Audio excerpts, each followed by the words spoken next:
Okay, we are here to play a game called The Pool, which is a game that was written by James V. West in 2001. And it's a very kind of simple, streamlined role-playing game that takes up about 4 pages to kind of spell out the rules and give some examples. Our purpose here today is to have some fun playing the game, but also to maybe give some thought as to what somebody might want to do with this game if they were involved in education in some capacity, and what use they might be able to put it to. Why don't we start with this? Just very quickly do some introductions. My name is Robbie, and I teach high school English at a school, Trinity Preparatory School in Central Florida. And I like playing games. And I've been actually playing role-playing games since I was in middle school, although kind of dropped out at certain points and kind of came back in. So I'm just going to go around on my screen. Ryan, can we go to you next? I'm Ryan Windicanet. I teach undergraduate philosophy at the University of Tennessee in Knoxville. Like Robbie, I've been playing games kind of on my own outside of the classroom since probably, I don't know, 12 years old, on and off. And then I started using games in the classroom a few years ago to teach philosophy. So looking forward to seeing what the pool can do. Okay. Brandon, you want to go next? Sure. Brandon Burmeister. I teach government at Trinity Prep. And same thing. I mean, I grew up playing games, been using them in the classroom. Interested in the premise of the game, want to see how it kind of plays out. So, yeah, I'm excited.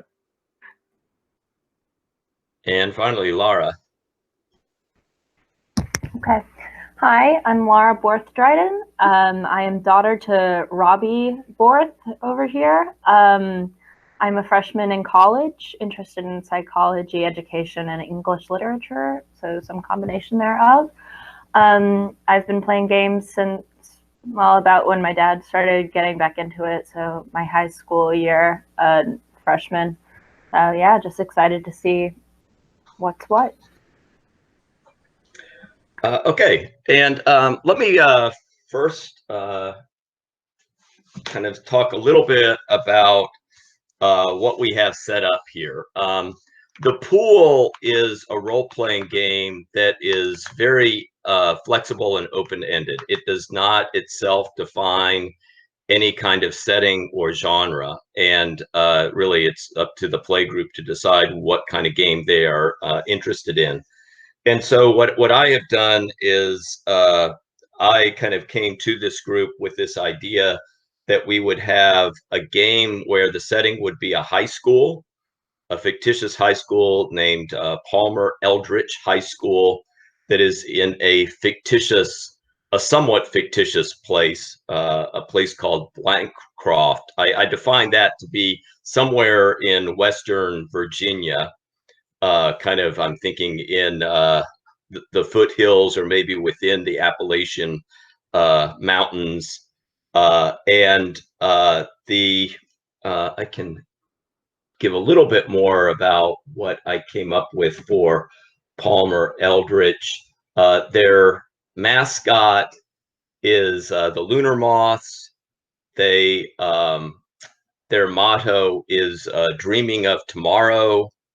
And I think I defined their school colors as blood orange and reddish green, I believe, which is actually an imaginary color. There are actually kind of colors that you cannot replicate in reality, but you can sometimes get your visual processing to kind of process an imaginary color for you. So those are the colors. Kind of, I was going for a kind of modern day high school, but something that would be a little bit kind of off kilter with it. And the players have already devised their characters. The way that the pool begins is every player writes a 50-word character sketch, and then out of that character sketch, they draw their attributes and traits. So the game does not even define a set of attributes or traits that are carried between the characters, and instead it allows the players to define those things. In 1 second, I'm going to have you quickly introduce your characters. Before I do that, though, I do want to just talk about safety protocol. At the top of the character keeper, I have an online character keeper, and I had a place for lines and veils. And at this point, or at any point during the game, if you would like to add anything to the lines and veils, you should feel free to do so. A line would be some subject matter or something else that you would like to define as being off limits in the game. Okay, so if there is anything that you do not want to have introduced in the game at all, please go onto the character keeper and you can type anything that you would like in there under the lines. A veil would be something where you would say it's okay to mention this, but we need to pass quickly by it. We don't want to kind of like, for example, maybe it's okay to mention torture, but aside from mentioning it, we are not going to graphically describe this or dwell upon it, right? It would be something that we could be mentioned as being kind of off stage, perhaps, but not kind of brought into the game in any kind of central way. So do you all have the character keeper up so you can look at that? So as I say, if you want to right now, if there's anything that you would like to define in terms of being a line or being a veil, you can do so. And then the other thing is whenever I play a game, I always have the X card as something that is available. The X card is just like, okay, I want to stop the game right here, and we are entering territory that's not going to be safe for me or not going to be fun for me, and we will immediately backtrack and take a different direction. And for the X card, you can just say X card, or you can kind of hold your hands in front of you in the form of an X, or you can type up in the chat feature, you can type that up there. What else? Oh, just to explain, after you type up your character, you then pull out certain attributes that would be your special abilities and traits, and you can assign bonus points. You start off with 15 points to spend, and if you want to give any of your traits a bonus, you can use those 15 points to give bonuses to the traits. And the way this works out is that for a bonus point, you take whatever that number is that you would like to have as bonus points and multiply it by itself. So to give a trait a 1 would just cost 1 point. To give it 2 bonus points would cost you 4 points. To give it 3 bonus points would cost 9 points. And so, Brandon, I did have to kind of recalculate yours a little bit. And then, the game suggests having some dice remaining as pool dice that you can use. And what will happen is during the game, if there is a conflict or a situation that needs to be resolved, you can call for a roll to resolve a situation, or I, as the referee game master, can do that. I typically would give you 1 to 3 dice as my gift as the game master to you. Some of it may have to do with how difficult I think the task would be. Some of it could be like how interesting I think what you are doing is. I'll say, oh, that's really cool and interesting. I'm going to give you 3 dice that you can roll. So you will get that number of dice to roll. if you see any of your traits as coming into play and helping you, you can mention that. Say, oh, right, I have this ability to confuse people with my speech, and I'm going to be using that. So I have some bonus dice for that. You would add that. And then if you have any of the kind of remainder dice in your pool that you would like to gamble, you can add those dice to the roll. Finally, if there is another character with you and that character sees a way of helping you and they would like to add some of their pool dice to the roll, they can do that as well. Okay. So really there are kind of 4 ways of getting dice to roll: the GM, your trait, gambling dice from your pool, another character or player kind of giving you some dice to roll. You will then roll the dice. If you roll any ones, you would get a success. Okay. So even a single 1 would mean you have some success with that roll. And if that happens, you can take a monologue of victory and describe your success. And if you roll multiple 1s, we could consider that to be even larger success. So you can be even more robust in your monologue of victory, which also means possibly adding some additional things to the story. And one of the twists I'm making on the game is if you get a success and you have gambled any dice from your remainder pool, or somebody else has given you some dice from their remainder pool, those dice go away. Okay. Now, if you do not get a success, that would be a failure. And you will get back, if you gambled any dice, you do not lose those if you got a failure. And you have a choice then. With the failure, you can either choose to take an additional dice, add an additional die to the remainder pool, or you can take a monologue of defeat. Okay. And if you want to do that, now it has to be a legitimate monologue of defeat. Don't try to turn a monologue of defeat into a victory. But yeah, you can do that. Okay. So any questions about the basic setup of the game? Okay. If not, then let's introduce the characters, and then we will dive into it. And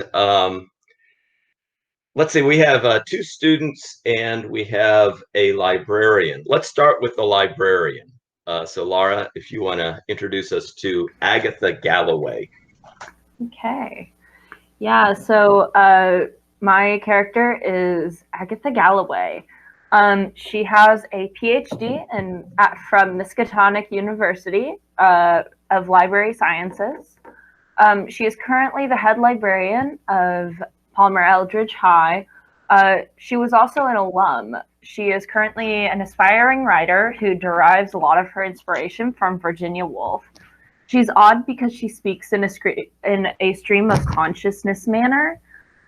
So she tends to confuse people a little bit when they are talking to her, but she's actually super empathetic. So she has that ability. And she is acquainted with the previous librarian, Mr. Madamford. And we can get into that later in the game. Her kicker is that she is trying to get her book of experimental short stories published, and she has been rejected exactly 87 times because her stories have just been too truthful, and it's just too much for people to handle. Okay. And let's then go to Ryan with Lydia Dietz. Yeah, I was super uncreative here. So I'm going to play Lydia Dietz. She uses she, they pronouns. Lydia has recently moved to Blankcroft with her parents and her cat. So she goes to Palmer Eldritch with her 2 friends, Bertha and Prudence. And she has been there long enough to make a rival of another student named Claire Brewster. Lydia likes scary stuff, and she's actually friends with a ghost named Beetlejuice. She can summon him and travel to the Netherworld by saying his name 3 times. Okay, and Lydia's kicker is she wants the Brides of Funkenstein to defeat the clarinets in the Battle of the Bands. Yeah. Now, one question I had, is Lydia herself a member of the Brides of Funkenstein? She plays bass, No, she plays lead guitar. Okay. So Prudence is the lead singer. Bertha plays bass. And Betty Juice, which is Beetlejuice in student form, plays drums. And I'm stealing all of this from the Beetlejuice cartoon, if it wasn't clear. All right. And Prudence, you said, is the lead singer. Yes. Okay. She currently has a fear right now of being the lead singer. So the band's not going so well at the moment. Okay. And is the rivalry with Claire, is that exclusively a musical rivalry, or it is more pervasive than that? So Claire is extremely popular, extremely sure of herself. And since Lydia's the new kid and kind of weird, Claire picks on her. So that's kind of where it started. But there is the clarinets as the kind of rival battle of the bands. Right.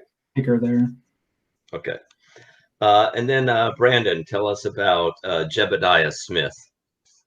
I also was trapped inside watching a bunch of movies, so I went for a whole Children of the Corn vibe, So my guy was raised in like a cult type of setting way out in the West, and basically got involved in some kind of ceremony where like some spirit inhabits him, because they think that he's going to be like the guy that brings about the rapture. So he didn't want to do that, so he escaped and is the new student at school who's weird and kind of Amish and has voices in his head, right? And is trying to run away from this cult that wants to end the world. So that's my guy. Okay, and you had said that he's living now with a former church member. Yeah, like I was thinking about like somebody that kind of escaped the cult and is living out there, and he's just kind of crashing with that person. Okay, I didn't really think about backstory that much. Okay, can we give that person a name? Sure. How about I don't know, Cletus? Okay. So he's living with Cletus. And one other question is, with this possession, there are certain powers that he is getting as a result of this. Now, did the church members know that he had become kind of inhabited by this spirit, or?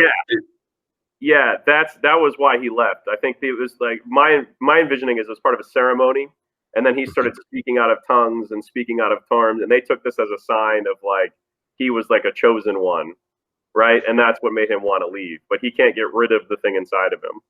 Right. And from his point of view, whatever is inside of him is not some type of blessed spirit, but he thinks of it as something that is demonic. Right. Yeah, he doesn't like it. And it's always trying to tell him to do things that would like put him in jeopardy. Okay. Yeah. And he hears those voices then? Yeah. Okay. Okay.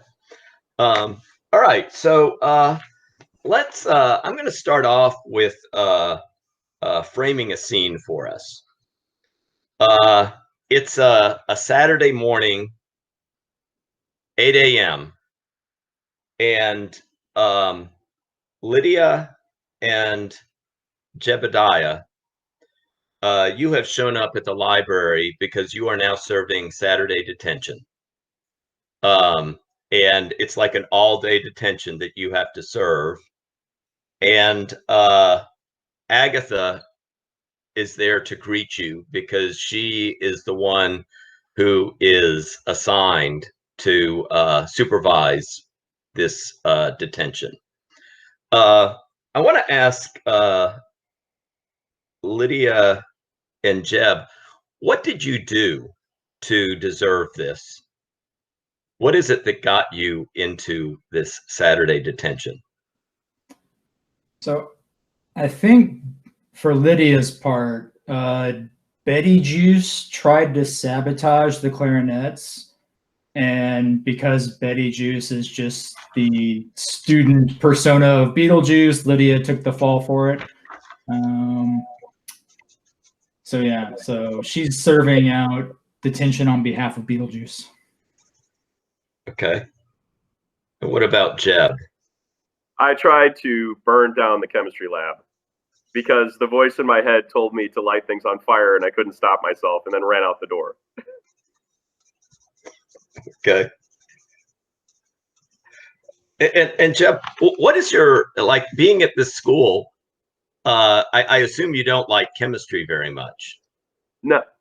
But what is your favorite subject at the school? Theology.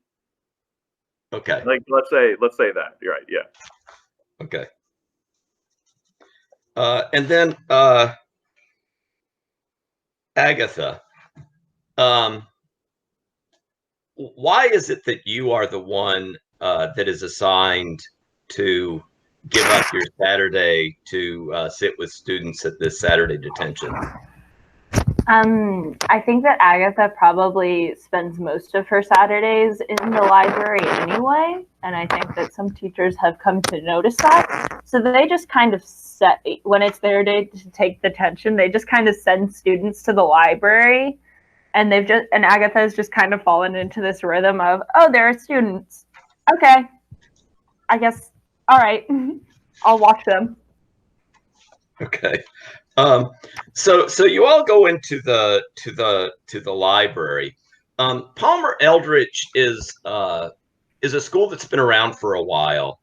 Now that the library has been updated so that there actually aren't a whole lot of books in the library. I mean, it has computer terminals and tables for students to sit at.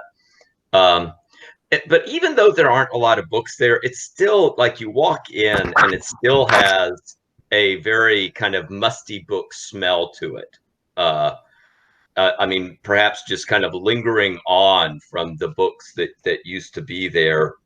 You know, the library looks nice. There's always this kind of low humming that you hear, which everybody just assumes is like the AC system operating, but there's always this kind of ambient noise, which I you know, on this Saturday morning is especially noticeable because there aren't a lot of students in the library right now. It's a pretty quiet place. You know, you all sit down at these tables.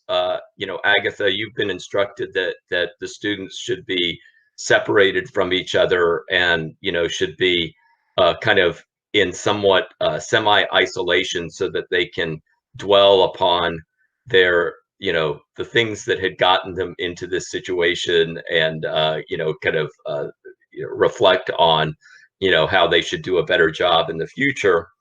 Let's say that an hour goes by and you know, after you've been there for an hour, Lydia and Jeb, what are you doing to occupy yourself? I'm kind of sitting in silent, pensive, you know, anticipation of being kind of freed. I'm enjoying the quiet time. Okay. And how about Were we Lydia? allowed to bring homework with us? Yeah, you're not allowed to be on the computer. You're not allowed to be on the computer, but you're able to bring kind of written, you know, you can bring paper to write on, you can bring books with you. So I imagine that Lydia, being the good student she is trying to get some homework done. And while she's doing this, a like purple and black inchworm starts inching across the page. And it's actually Beetlejuice trying to tempt her into being disruptive. Okay. So while that is going on, Agatha, there is somebody who is knocking at the door to the library, which nobody is expected here, right? The headmaster kind of put you here, said it'll be really quiet, you can get your work done, you get a little extra pay, but you know, and had basically said nobody will be really on campus. So what do you do? Do I find it odd that somebody is knocking at the door? Yeah, you may be a little bit odd. Did you leave it open? Did you leave it unlocked? Yeah, it's the library. People are free to wander in and out, I'd imagine. Okay. Yeah. So yeah. But they did not. Maybe they didn't try the door or whatever. But yeah, somebody is there knocking. Okay. So I guess I stand up from my desk, and I just kind of walk over to the door and kind of peer through the window. I'm kind of short, so I kind of have to stand on my tippy toes to look through the window to see who it is. Okay, you see a woman wearing plain gray clothes that she's wearing. She's wearing a kind of simple plain dress with a shawl, and you know, she's waving at you. I open the door. I say, "Hello, it is detention. Did you do something to go into detention? Why are you here? I don't understand. Is there something afoot?" Well, and I kind of ramble on. Okay, so this is not a student. This is somebody too old to be a student, and she says, "Can I please talk to you? There's something that I need." What is it that you need? Everybody needs something. Okay, she's kind of glancing back and looking at Lydia and Jeb, and then her voice gets hushed so that they cannot hear this. But she says, "My name is Hannah Smith. I am the mother of Jeb. He's not expecting to see me here, but there's something very important that has come up, and I need to speak to Jeb." I look at her and I look at Jeb. Do they have similar characteristics? Let's roll for this. All right. Now, I will give you 2 dice. Okay. And I'm looking at your traits. I don't know. Yeah. I don't know that any of those would apply. I don't think they would unless I had like a super deep connection with Jeb. Mm-hmm. But I yeah, and do you want to gamble any dice? That's okay. I think I'll save my dice. Okay, so you're rolling 2 dice. 2 dice. I got 2 snake eyes. Oh, you do? Okay. So you get a monologue of victory.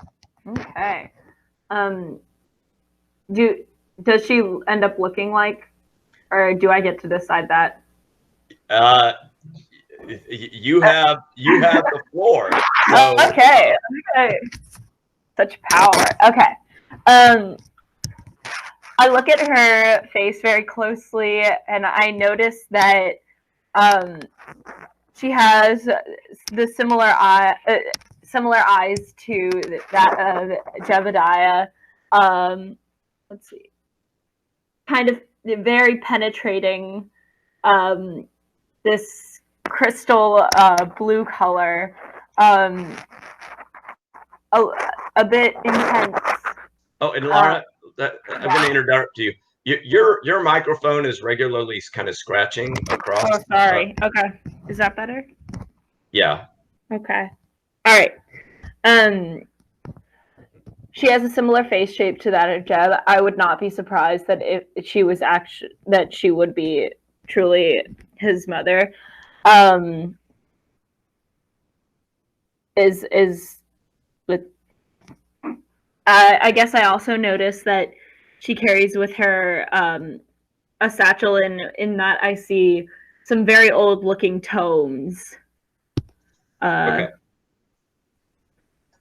Okay. Yeah. So she's looking at you and says, he's not expecting to see me here. He's been living with a family friend, but we've made a long journey to come here and talk to him. I say, well, he is in detention right now. He cannot speak to anybody at the moment. He must think about what he has done. I don't think you understand. This is my son, and he has not seen me for a number of months. Then you can wait outside a couple more hours. I don't think that a couple more hours should be too much more to wait if he hasn't seen you for a couple months. All right. At this point, you notice somebody else has stepped into the library. This is a man. He's kind of tall. He's wearing black pants, black shoes. He has a black jacket on and a white shirt. And he has like a black hat. And he steps in and he says, I am Jeb's father, and we need to see our son. Okay. He steps up to you, and he is clearly using his imposing presence to intimidate you. I'm going to leave you there for a second, and I'm going to go to see what Jeb and Lydia are doing, because you cannot necessarily hear everything that they are saying, but you can certainly see that there's now an exchange going on, and that this man has kind of stepped in. So Jeb, let's start with you. What do you do? All right. So I'm split because Jeb wants to split. He wants to leave. He wants to run away. But the voice in my head wants to go see them and follow them back in there. So I'm kind of in a flight or flight type of thing, but panic. So what I want to do is just go to the bathroom, jump out the window, and flee down the alley. Right? I'm kind of conflicted as to whether I'm going to be allowed to do that with the voice in my head or not. Right?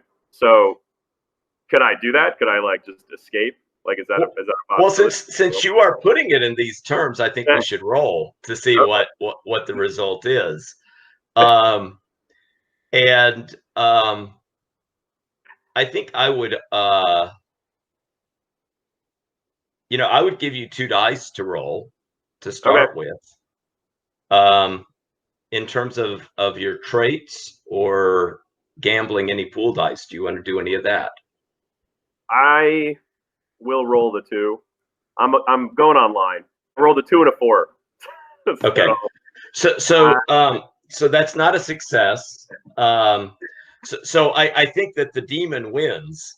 That voice gets pretty hard. Now you have a choice. You can either add a die to your pool.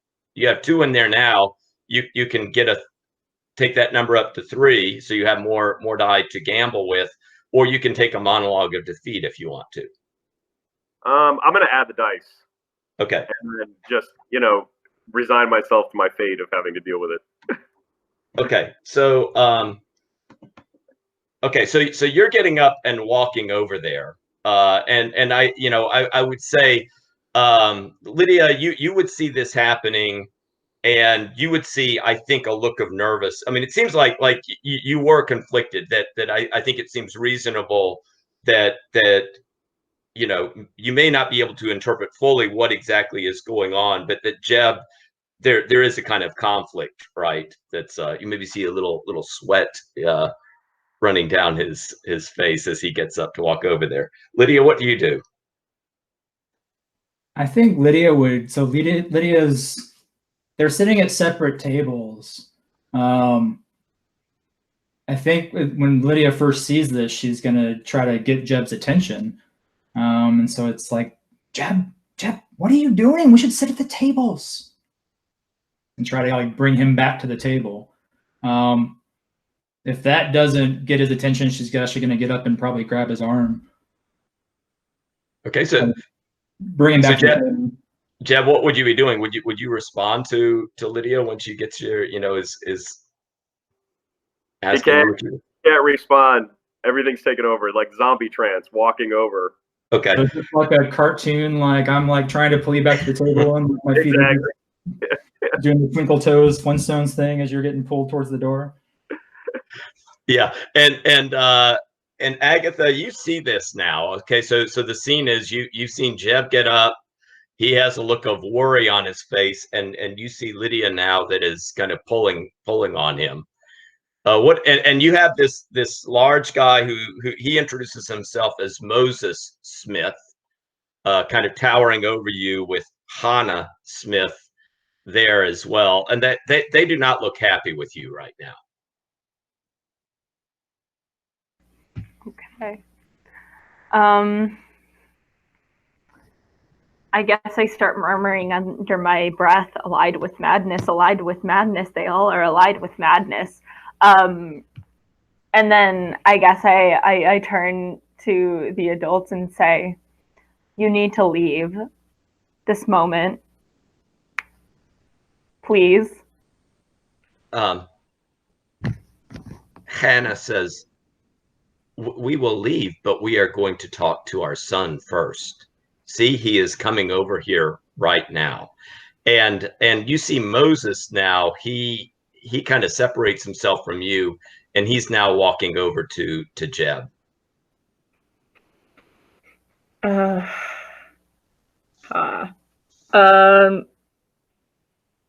suppose I say, very well, we will go meet in my office.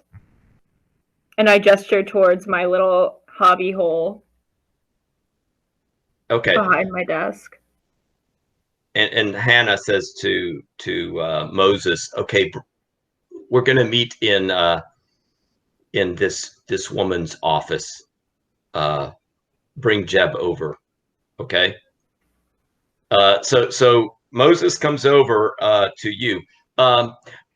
So Jeb, you know these people. They are not your parents, however, but they are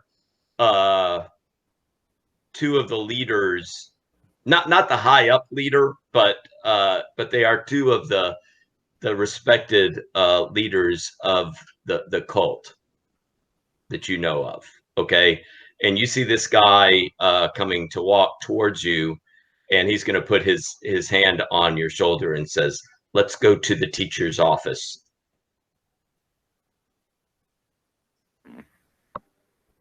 All right, so I'm still in my internal war. I got Lydia dragging me one direction. I got this guy dragging me the other direction.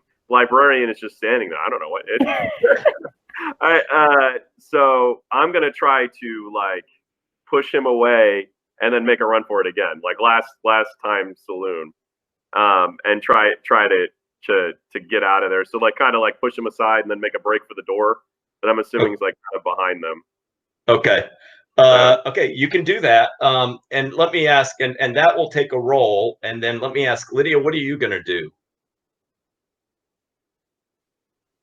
So, I mean, the guy looks down at you and says, I have him now, right? And tells you basically to let go. So just to throw a monkey wrench on all of this, I think Lydia is going to try to transport them all to the Neither World. By saying Beetlejuice's name 3 times. Okay. And when you say all of them, I mean, who specifically would that be? So, like everybody, or?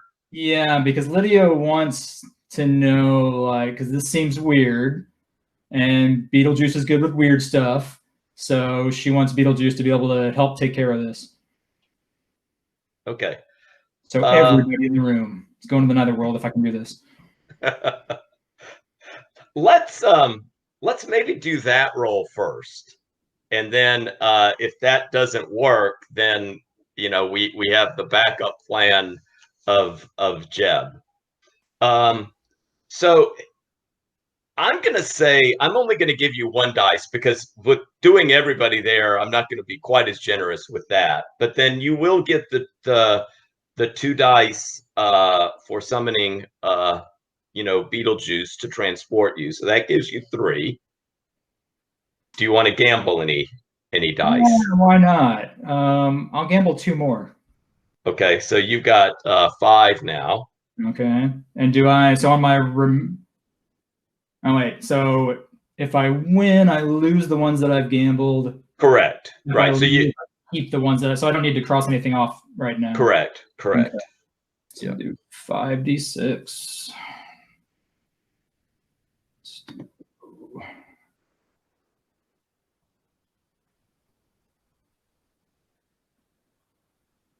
What? Okay. So you have your choice now. You can either add another die to your pool, or you can take a monologue of defeat. I'm trying to think of what defeat would look like here. Because just saying it doesn't happen sounds kind of boring. I mean, a suggestion would be is there may be some display of some type of supernatural thing that has gone on, right? That could enter the mix, I suppose. Right? You haven't gotten them to the netherworld, but maybe Beetlejuice has attempted this. I'm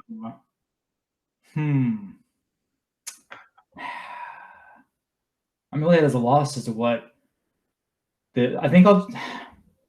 Yeah, I can't imagine what this looks like. So I'm going to take the die, and Okay. I'll let you narrate what this looks like because I don't have a good idea for it. Okay. So I've added a die, so you now have 7 on the pool that you can use. It is really interesting to me, like with this system, like you think, oh, I rolled so many, but I mean, it still does have a kind of swinginess to it. Or Lara, who rolled like snake eyes, or just rolled 2, and she had like this great thing. All right. So the way this looks is Beetlejuice has responded and has attempted to pull this off, but this was a lot of people, and the people in the room, everybody senses that there was something odd. There's like this odd sense that you have. There's also like this body odor smell that now is like overcoming the musty book smell. And you also can hear this cursing, right? And Lydia, you would recognize this as the voice of Beetlejuice. He's going,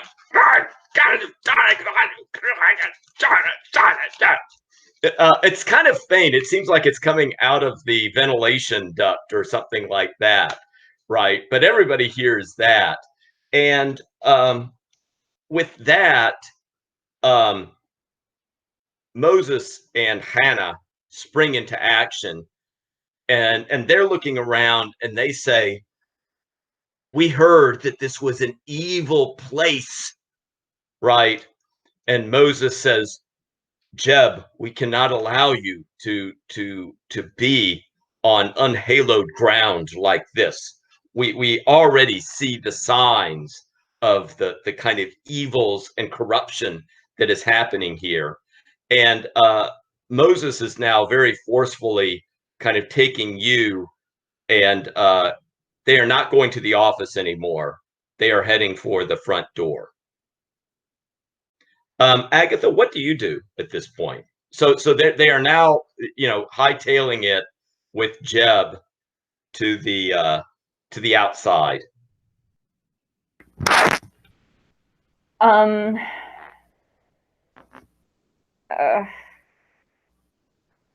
Okay, so I want to get Jeb away from these people. I don't think I would be able to overpower them because I am slight of stature. I think maybe I run to block myself from between them and the doorway, and I think I just start rambling. Like I just start like quoting random bits of poetry, some like just like really out there stuff to get them to stop in their tracks. Okay. Are you using your stream of consciousness speech? Yes, I am. Okay. So so with this, I'm going to give you one die because they are not going to be totally receptive. I think they have their mind focused on getting Deb out of there. But you'll get one die from me. You get 2 for the stream of consciousness speech. Do you want to gamble any? No, I do not. Okay. Does anybody want to help her or see a way? If you want to, you can offer your own. You can offer die to gamble if you want to, and you can explain how your character would be helping in this. So if I understand it right, Agatha is rambling at them, and that's going to like confuse them. Yeah, enough to. Yeah, she's standing at the door. From what I understand, she has kind of tried to move in front of the door to kind of block them a little bit. She's kind of small of stature, but she clearly is you see her kind of rambling on about things and trying to kind of use that as a way to kind of get them to stop. I don't know if this aids or not, but I mean, I think Lydia would still be pulling on Jeb, like trying to get him away from it all. So I don't know if that aids in the confusion or not, but that's what Lydia's trying to do. Yeah, I think I would let that. If you do you want to donate some die to the roll? I'll do 2 dice to the pool or to the roll. All right.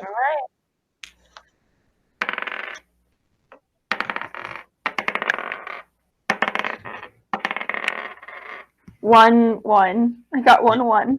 Okay, so Ryan, you now go down to 5 because this is a victory, so you lose those, but she has the victory. So Laura, you can either you get a monologue of victory. Yeah, that's what you get. So explain. So this is going to work. Okay, yeah. So I think that I start just going on and just constantly, very loudly. And I think maybe they interpret that as some kind of summoning of some kind of spirit. Maybe they recognize some of it. Yeah, they start saying, I think she's speaking in tongues. Maybe this isn't a completely corrupt and evil place. Are you born again? Have you been baptized in the blood of salvation? Born again. I have swam through the deepest rivers. I am a fish in my mind. I have a heart of liquid sunsets. I have a mind of pure crystal glass. This seems like, okay, so they're looking at this and they're trying to kind of engage you in conversation. Jeb, now is the time. If you want to bolt, we can go with that now. And I think, given we can kind of in a way roll this success a little bit into this because they're now thinking, oh, we've got somebody who we thought was opposed to us, but now is speaking in tongues or something like that. So I will give you 3 die to roll. And you can use your strength and speed trait. I have a question. So we can hear Beetlejuice through the air vents, right? Like you heard this cursing. Yeah, you heard this cursing coming. Could I try to commune? Like, let's say I hear that, and instead of just trying to bolt the other direction, can I try to commune with Beetlejuice and get him to assist in this process? Because I can commune with spirits. So take that extra die, so that would give me 4. Yeah. So Yeah, so you want to use this instead, right? You're going to break free a little bit, but you're going to stand there and try to kind of get Beetlejuice to do something. Right, like come in and make a show, or like trying to distract everybody so that we can all make a run for it. Okay, yeah, I would let you do that. Yep. Okay. So that gives you 4. All right. Do you want to gamble anything? Do I have, how many do I have? I have 3. Yep. I'll just stay with the 4. All right.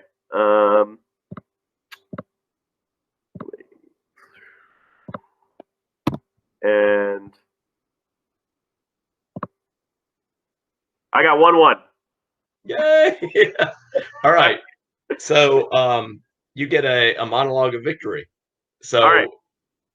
So Jeb turns to the air vent. He hears all the screaming and cursing and all that kind of stuff, and he runs over. He basically asks, "Hey, I can see you, and I understand what you are. I have things I can offer if you want to come assist us." And let's say Beetlejuice comes popping out of the vents and is like, I see what's inside of you, and it's interesting to me. You have a lot of power. You have a lot of things that are going on in there, and I might be interested in that. And Jeb then makes a deal and says, all right, well, maybe we can get you together with the thing that's in my head if you can get us out of this jam. And so Beetlejuice pops out, circus tents, explosions, the whole thing. All right, Moses and, was it Hannah? Hannah, yeah. All right, Moses and Hannah are, freaking out because they see, like, snakehead Beetlejuice demon. And while that's happening, the 3 of us, like Lydia, Jeb, and the librarian, just bolt out the door, like as fast as we can go, leaving the Amish with the demon. Yes, yeah. So that all happens, and you're saying that they flee, right? We flee, yeah, the 3 of us flee out. Okay. Yeah. And Agatha, are you going with them? Yeah. I think I am. I think that I am leading the charge, for I know this school like the back of my hand. Okay. Yeah. So are you telling the others that you know where to go to kind of take them to safety? Yeah, I think that I know the various good hiding spots. Okay. Yeah. So I think that this would be a good place to end the scene. But Agatha, tell us what hiding spot do you go to? So I am familiar with the various and sundry lockers of the school, because many a time when I was at the school, I found myself shoved into the lockers. So I know that there is this one locker in particular that has this like false back that you can press through, and there's like a little tunnel that you can crawl through the back of. Okay. So yeah, you are able to kind of take them through there and to safety, and we'll kind of cut the scene there. We're gonna say the next scene is on Monday, mid-morning. Agatha, you have been called to the office of the high school principal, who has kind of heard a little bit about what happened during detention and wants to have a conversation with you. It's a Monday morning is busy though, and in terms of time frame, this coming Saturday is the Battle of the Bands now. Like, so this happened on a Saturday, but the next Saturday, so this is like now the Monday leading into the Saturday that would be the Battle of the Bands. Jeb and Lydia, you were on a Monday morning. You had a test in your history class, and in the middle of the test, Lydia, the teacher, let's give the teacher a name. We'll call him Mr. Let me see. think I had a name in here. We're going to call him Mr. Vonick. He steps over to your desk. He's in the front of the desk, and he's seen something like up under the desk, and he kind of reaches under there, and he pulls it. And what he finds is a piece of paper that has been taped up under there, and it has writing on it. And he looks at it, and he says, "Lydia, I expected more of you. Certainly, you had plenty of time to study for this test, and you didn't need to resort to shortcuts to kind of get through this. You need to close your test right now, and you need to go directly to the principal." So Lydia's shocked. She says, "Mr. Vonick, that's not mine." Well, this is your desk. These are clearly notes for this test. I mean, what else am I supposed to assume? I find crib notes taped under your desk. Please do not make a scene of this. Other people need to kind of finish. Let's go. He looks up at the clock. This is like near the end of the test, and he says, "Look, the bell's about to ring. Stay right there, and I will go down with you to the principal's office." The bell rings, and the students get up. I mean, they all kind of notice what's happened with you, and they're all kind of whispering and stuff like that. And they kind of look around real fast and see where Claire is. Yeah, Claire is kind of making her way out of the classroom right now. You see her kind of glance over at you with a little smile on her face, though. All right. Well, now I know what happened. And Jeb, you were in the classroom as well. You had, when all of this was happening, the students were filing off. You had also noticed that Claire, the students had their kind of book bags and stuff up on the back wall. You had noticed that Claire seems to have initially been fumbling with a book bag that wasn't her own.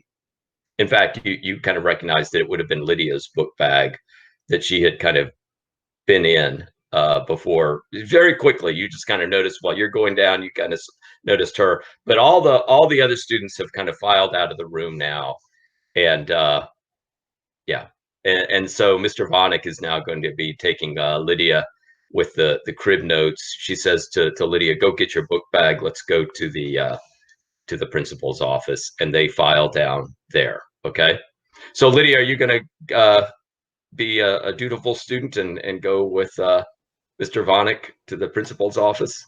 Yeah, Lydia's a good student. And now that, I mean, she suspected Claire, she got confirmation, so she's gonna go down to the principal's office like a good student. Okay. And Jeb, what are you gonna do? Well, I feel like Jeb is compelled to follow Lydia at this point in time because he made a deal with Beetlejuice. And so, like, he kind of has to, like, follow her. And so he's going to follow her kind of like a weirdo. But at the same time, like, if he saw the thing with Claire, he might try to grab her on the way and kind of tow her along to the principal's office to kind of, like, bring all of it out in the open. So he's going to walk out, and as Claire's kind of socializing with a bunch of people outside, just kind of grab her as he follows Lydia and the teacher, down the hallway. Okay, so Claire, when you grab her, she kind of looks at you and says, "What do you think you're doing?" And you're that strange kid from Colorado? Yeah. And I would tell her just very, very simply, you know, I saw you mess with the bag. I saw you mess with Lydia. We're going to the principal's office. No explanation. We're just going to go. and then just kind of carry her along. She says, I don't know what you're talking about, but that's Lydia that has to go to the principal's office, not me. She's not going to go along with this unless you're going to do something more to force the issue. So I would look at her really like, you know, intently, and then I would speak in like a demonic type of like, you know, crazy voice, you know, like like flames coming out of eyes type of voice, that type of thing, and just try to scare her into submission. So would I have to roll for that, or do you think, or do you just kind of go? Yeah, we could roll with that. Yeah. All right. Okay. I mean, she already does think you're a little odd and strange. So I would give you 2 dice for that to see what. Okay. You know. And I'll gamble one more. 3 ones. All right. So a big yeah. So you get a monologue of victory, and you lose the 1 that you gambled, so you're down to 2 now. Okay. I think this monologue will be pretty short because I'm just kind of gonna grab her and like just like kind of look really intently and then just like speak like demonic style. You're gonna come to the office, you know, one of those type of things. She's gonna be terrified and then just kind of follow obediently, and then we're just gonna kind of follow at a distance the teacher and Lydia on the way to the office. And then when they go in the door, I'm just gonna kind of shepherd her in the door, and everybody's gonna turn around and look very confused. Okay, that's where we're at. Okay.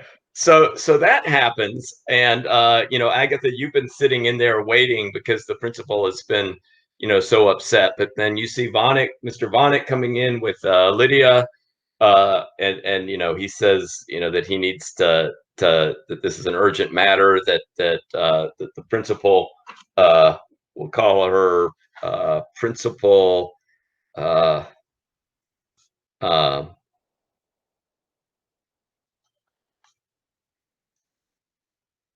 going to call her Principal Slike,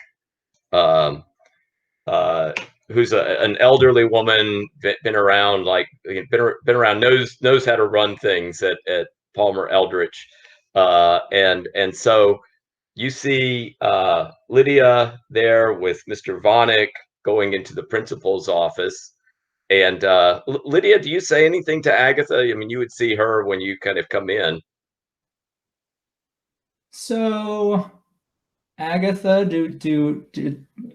does Agatha and Lydia have a relationship, Laura? You're muted.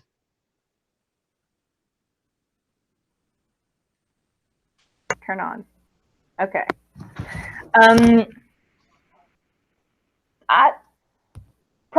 I feel like we're kind of kindred spirits in that we're both kind of oddities and don't really fit in a high school setting. So I don't know. So in that case, like, Lydia's kind of fuming, but also kind of resigned, and she shoots you this glance that, like, you know that Claire did something. Like, it's just this has happened before, and without even saying anything, you just know that Claire's done something. I guess I stand up and I say, I approach the teacher, Mr. What is his Vonnegut? Mr. Vonnegut. Yeah. I guess what has happened? And he has this crib sheet, and it says, "This is what has happened." Lydia, who I had thought was a brilliant student, well, maybe not so brilliant. She is resorting to you know, shortcuts and illegal maneuvers to get a leg up, and we need to have a conversation with the Principal Slike. And at this point, you know, also Claire and Jeb, you've kind of pushed Claire in, and you know, Vonnegut turns around and says, "Claire, what are you doing here? This is not your affair." And Claire is like, "Jeb, do you say anything?" No. No, I'm just going to be as creepy as possible. I'm just kind of staring at Claire. All right. So I think what what's going to happen is Mr. Vonik is going to take Lydia into the principal's office. Agatha, are you going to do anything? I mean, they're going in there. I mean, I guess you'd be expected to just sit out in the waiting area unless you're going to impose yourself. I guess I would look to Claire and look to Jeb, and I guess I would address them both, saying, "Do you both have something that you would like to share?" Claire is like, she looks over at Jeb and says, he forced me to come down here. I don't know why. I look at Claire. Did you do something that you should not? Lying is bad. You shouldn't be lying. Oh, you know me. I do know you. Mrs. Galloway, I would not.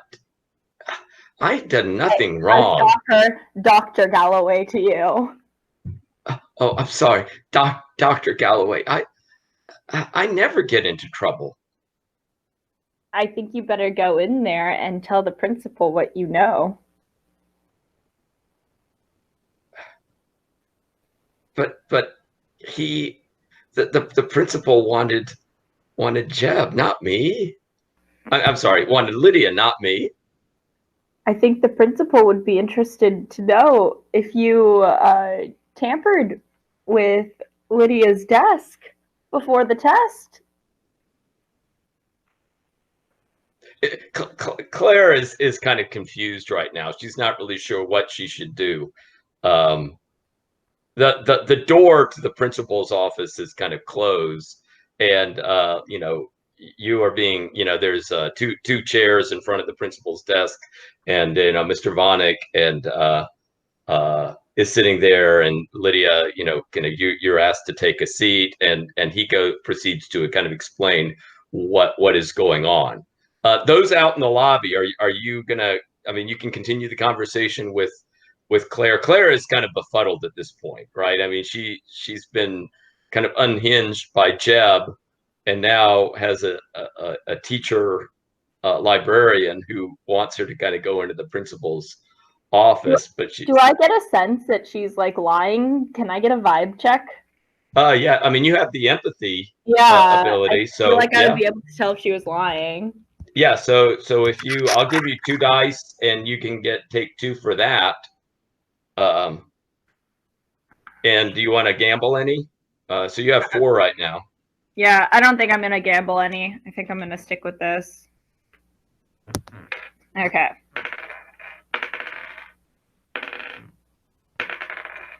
All right, 2 ones.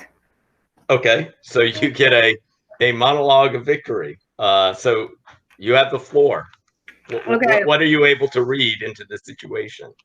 So, I think I get the sense that she is withholding some piece of information, and in a sudden burst of I don't know, courage, I guess, I take her gently by the shoulder and lead her into the principal's office, knock on the door before opening it, and say, I think that this young lady has something that she would like to add to the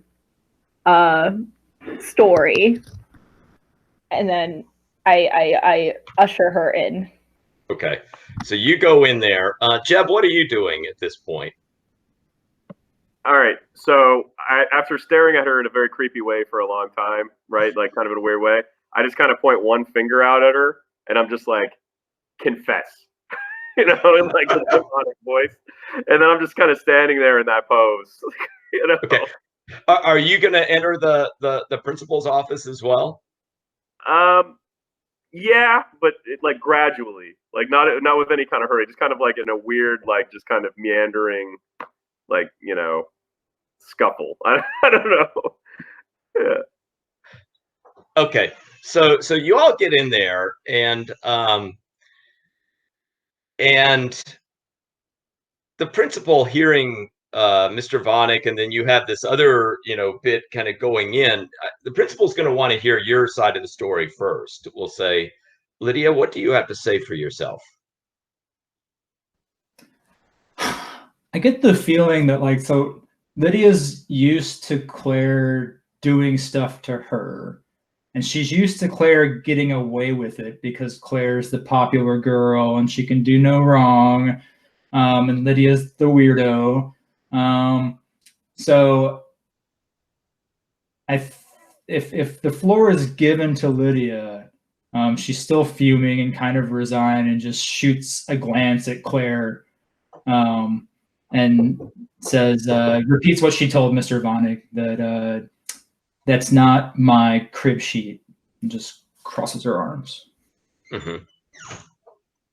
And Mr. Vonnegut looks at the crib sheet and says, well, this doesn't look like Claire's handwriting. Her writing is like calligraphy, so kind of neat and tidy.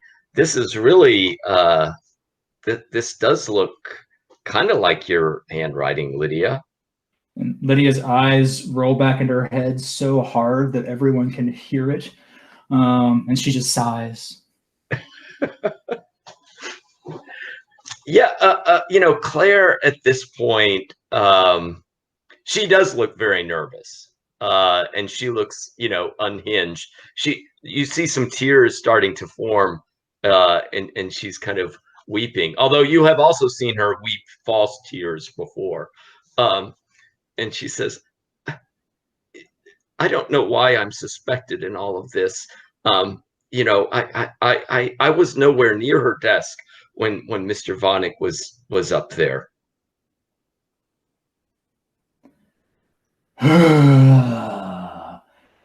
Can you just give me detention so we can get this over with? And Principal Sykes says, "Is that what you want? We can call an end to this now if you admit that this was your crib sheet." This was not my crib sheet. Just give me detention so we can get it over with. Well, the principal says, she says, "Clearly somebody is lying here." And she looks carefully at Lydia. She looks carefully at Claire and says, "Well, somebody's lying. I need to figure out who it is. I think what I'm going to do is I'm going to give you both detention. It will be next Saturday."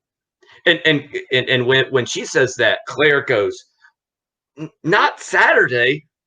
It's the Battle of the Bands. That will ruin the plans completely." And Lydia has the exact same reaction at the exact same time. They're both saying, "That's the Battle of the Bands." But then when Claire says that it will ruin the plans completely, Lydia goes, "What plans?" Well, the plan for us to claim the victory, to claim the trophy. The Clarinets are clearly the ones that would be set up to win the battle this year. You know the brides of Funkenstein would blow you out of the water. And the principal at this point says, "Look, the Battle of the Bands is the least of your worries. We are going to get to the bottom of this, but you are both on alert. If there's any other tricky business going on, you're going to find out that you've got worse than a Saturday detention to look forward to." And she says, "Oh, Principal Sykes says to Mr. Vonnegut, I think you all can leave right now, and this matter is at least for right now settled." So big huff, crosses her arms, storms out the door. Yeah, and so you all kind of exit. later that day, Lydia, you kind of going through your backpack, uh, you would find some Juul electric cigarette paraphernalia that has somehow found its way into your bag, and it's not yours. You don't know how it got there, and you know clearly like this is contraband on the school property. And I'm still on school property when I find this. Yeah, it'd be like in the, you know, maybe after lunch or something like that, you're going through and you find that in there. Straight to the girls' room to summon Beetlejuice to get rid of this. Okay. So you're going to the restroom to do this, to get Beetlejuice to take that away? Okay. Let's go. Make sure nobody's in there, that kind of thing. Yeah. Let's go on and do this. I think this is, I'm going to give you 3 dice. This seems like much easier than getting a bunch of people out of, into the neither world. So you've got 3 for that. You've got 2 for Beetlejuice. Did you want to gamble anything, or are you? This feels like a one of our last scenes, so I'll go ahead and gamble. Let's do 1 more. Make it even 6. Okay. Come on, roll for your party. Ha! 3 successes. All right, so you'll go down to 4 on that. So Beetlejuice appears and says, you know, you got the floor. I mean, he would appear and he's ready to do what you would want him to do. Yeah, so I do the Beetlejuice, Beetlejuice, Beetlejuice. And he appears, and I think like during school hours, he always appears as Betty Juice, just ready to kind of like slip into the school population. And so as soon as he appears, I take the Juul, like the e-cigarette, and like just shove it into his chest to make sure he's got it. And I say, take this with you, but don't lose it. Claire's trying to frame me so she can get us out of the battle of the bands. I guess when you say that, because you got 3 victories. So, I mean, I'm thinking that, you know, Beetlejuice would say, well, we could do the little turnaround. Do you want me to do something with this aside from just keeping it away from Claire? Do you want me to give it back to her? And this is the usual, Lydia knows this Beetlejuice trying to get Lydia to do bad stuff, and Lydia doesn't want to do it. And so Lydia says, Beetlejuice, no, just take it and keep it safe. Okay. And he will do your bidding. Although he's also like, you know, kind of thinking about, he says, okay, I know what to do with this, and he will kind of work his way out. Okay. I think that would be a good like stopping point for us at this point. And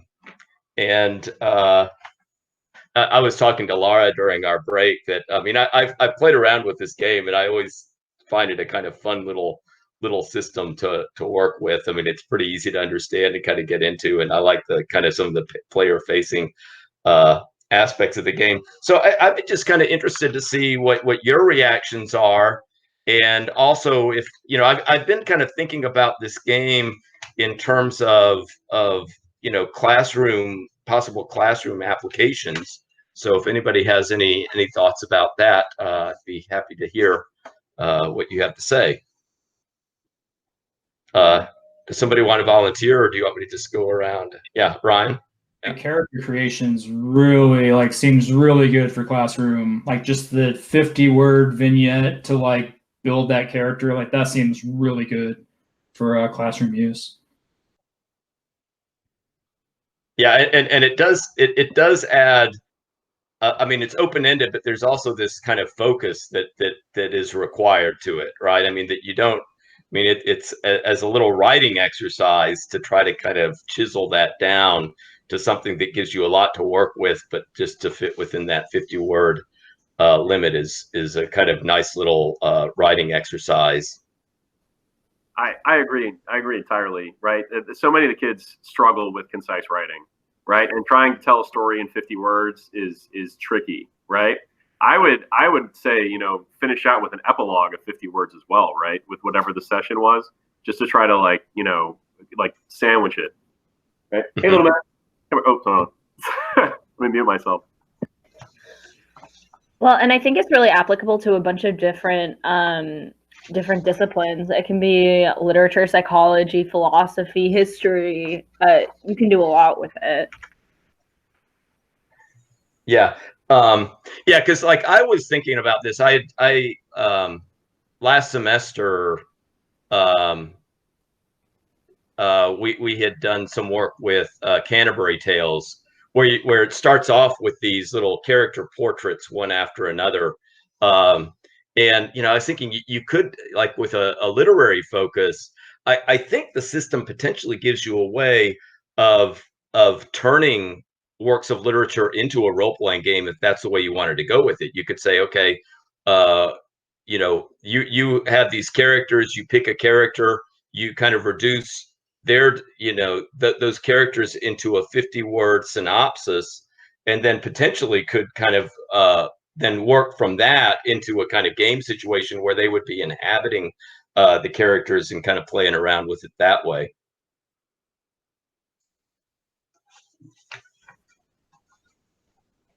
No, I think that would allow for really good character analysis too. I think that you would really be able to understand the.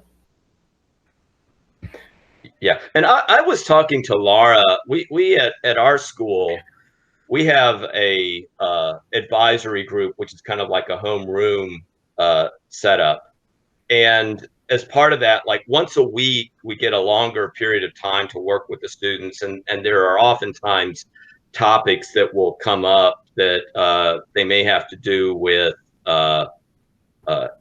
issues of diversity, or that they may be, certain things having to do with mental health or physical health or things like that. And I had thought about, like, you could possibly tinker with this game in that kind of setting to as a way to assist in some discussion of some of these issues. I was thinking that one of the problems with those issues in advisory is that sometimes, they can hit very close to home to the students, and that can make them feel kind of awkward in kind of discussing them. With this type of thing, I feel like you could set up a situation, and you could say, okay, we are going to embed the topic of the week within this game setting. We have a fictitious high school. Everybody, instead of playing yourself, you will take on a character, a student at this fictitious high school. And you could introduce a kind of situation that had to do with the topic of that week, and kind of use that as a way to kind of get at some of the kind of issues. And it might make it more safe for the students to kind of approach it in that way. So that, right, if the topic had to do with something that some students were very sensitive to, the way that like, oh, okay, but I can right, I can think about this topic, but I'll take on a different character, right, so that I have that kind of screen there and can kind of vicariously work through this in a through the lens of a different kind of character that I put myself in.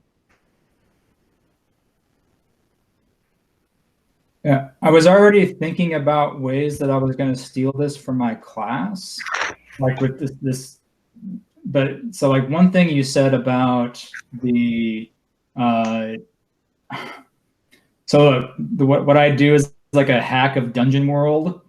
And so I write the moves for the characters. The characters have ethical theories, but now I'm thinking, like, well, why don't they write the little 50 words about what the ethical theory is? And from that, they pull the traits that are important. So, like, they're basically writing the moves themselves, but at the same time, they're having to demonstrate knowledge of what they've learned.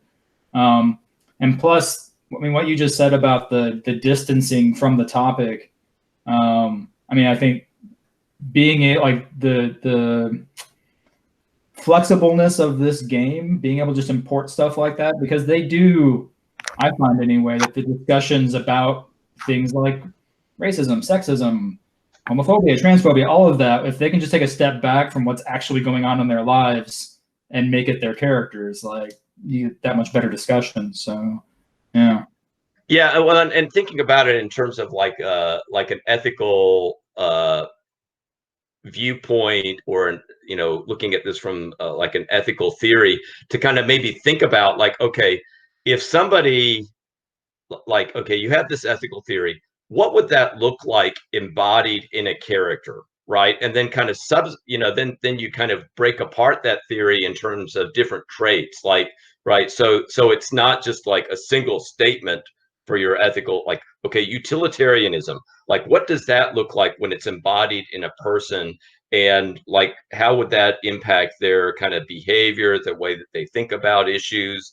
How would that give them certain strengths, possibly certain weaknesses, and things like that? That would be a kind of interesting little exercise. But then also then being able to kind of, as those theories then are embodied in characters, introduce them to various situations. And it'd be interesting, yeah, that you might have different characters then who are embodying different ethical positions, right? And they've kind of thought about like what that would look like, in a character, and how like these certain situations, how the characters would kind of deal with those and kind of think about those in different ways, would be kind of an interesting little exercise. And what I like, because I mean, that's basically what I do now, but I front load them with so much of this stuff that having them write the 50-word, like what is important about this theory. Like, I think that's what this really brings to it, is it's like it's making them think about it that much more. Instead of me giving them like, hey, here's utilitarianism. Think about this, and this. It's kind of like, no, you write the 50 words about it. And what should you be thinking about? Like, that's just so much better. Yeah. Yeah. And again, that economy that they would have to exercise in kind of getting it down to the 50 words. Brandon, any ideas about in terms of government? Yeah, I'm sitting here and I'm thinking about the flexibility of this game, and it's the same thing you guys are mentioning. And it can be applied so easily, I think, into a mock Congress type of situation. Right. And, encapsulating rather than an ethical standpoint, your 50 words, you think about it in the sense of, all right, here's my political philosophy. Right. Here's where I'm at, kind of. Right. And that might be utilitarianism. Right. It might be that I'm going to try to pass this through. But here's my political philosophy generally. And then your traits could be something along the lines of the demographics of the district in which we represent, or various other things you're looking at that. And then we can set up scenarios where the negotiation takes place based upon winning or losing, and then have consequences that you can see that I think would mirror real life negotiations pretty well, right? In that regard. So I think the real boon to this game is that it's so flexible, right? I mean, I think we could see that playing in there. We kind of went to a fantastical setting, but this could be really grounded in reality, I think, and it's very easy to understand, right? And the ones are frustrating, man. Frustrating dynamic. It's easier when you have a threshold, man. One's freak me out. Yeah. So on that note about rolling the ones, like, so I've actually started moving to a token economy in the classroom, because I've found that like the dice rolling, the students love it, right? But sometimes it's really kind of counterproductive to the learning. It's like if they've done something really awesome and then they roll the dice, they get their bonus and all that, and then they still lose, it's almost like they're not, because I want them to be rewarded for doing it well. And so that was my only like thought while we were playing this. Like the only obvious drawback to me was that, they could do something really awesome, have this whole pool of stuff to roll, and then come up with no ones, which sometimes is fine, like, right? Because like that's life. Right. But to have it constantly happen over and over, like they start to learn the wrong lesson. Then I don't know, but yeah, I agree. From a narrative point of view, like, okay, thinking about like a failed roll in this game, I thought it was really fun to have Beetlejuice fail to get the people out, and then, right, kind of thinking about what would the failure look like? Oh, they now think that there's like these demonic forces, and that kind of takes the narrative, it swerves it in a different direction. That is really fun, right, from the kind of narrative point of view. But you're right, also, like, it depends on I guess, when the role is coming and how invested they are in the role. Yeah. Okay. In terms of the way the game would continue, and I wanted to just see if you're interested in taking this for another session. What you do at the end of a session, if you were gonna like carry this on, is you get 15 more words to add to your character, and your pool of dice would go up to a 9, and then you can start to assign those to either increase the bonuses of current traits, or if you have added traits that don't have any points attached to them, you can use the 9 points that way. And I'd be more than happy if you all wanted to do another session with this, kind of carrying it on. And if we were going to do that, like there are fun little ways of tinkering with this. Like one variant has you tell a little arc of the narrative, but to do it in reverse scene order. So it would be something like the movie Memento that you can do with this game, where you start with the ending scene, and then you kind of hop back, right, and kind of play out like the scene that led up to that last scene, and then you kind of do that. So you that's a kind of fun little kind of gives a fun little twist to things. You have to really kind of think about like, oh, okay, so we need to end this scene where that scene like would start off, or that would get us to the beginning point. But let me just ask you all: are you interested in a second session at some point with this? I want to find out how the Battle of the Bands goes. We need to. Maybe that's the ending scene of our next little arc. So Ryan, how about you? Are you in for another session? I'm in. Yeah, this was great. Okay. And Lara, how about you? I'm game. Okay.